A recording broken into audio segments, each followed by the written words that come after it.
Nagdiwang ang mga kasundaluhan ng 69 Infantry Cougar Battalion, Philippine Army ng kanilang ika-36 na anibersaryo na ginanap sa headquarters ng 69 IB sa Barangay Bulawen, Palawig, Zambales. Nagsama-sama ang iba't ibang line units ng 69 IB at ilan sa mga stakeholders nito upang gunatain ang nasabing pagdiriwang na may temang 36 years of selfless service and commitment to the nation. Tampok sa isinagawang anniversary program, ang ribbon cutting at blessing ng bagong pasilidad ng 69 IB alinsunod sa layuning modernisasyon at kahandaan ng Philippine Army sa mga hamon ng nagbabagong panahon. Nagsagawa rin ang unit ng donning of ranks sa mga newly promoted officers at enlisted personnel at paggawad ng Military Commendation Medal sa mga Cougar Troopers na nagpamalas ng natatanging dedikasyon at kahusayan sa pagtupad ng tungkulin.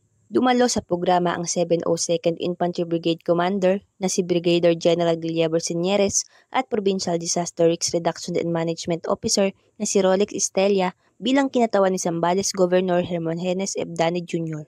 Batid na maliban sa puspusang pagpapanatili ng kapayapaan sa bagong lugar na sasakupan ng Zambales at Bataan, aktibo rin ang 69 IB sa pagtulong sa mga marginalized, indigenous people at people's organization mula sa mga dating conflict-affected barangays.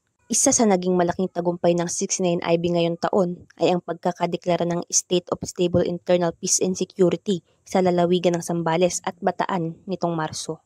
Napuno naman ng kasiyahan at parafol ang gabi ng pagdiriwang ng Cougar Troopers kasama ang partner stakeholders.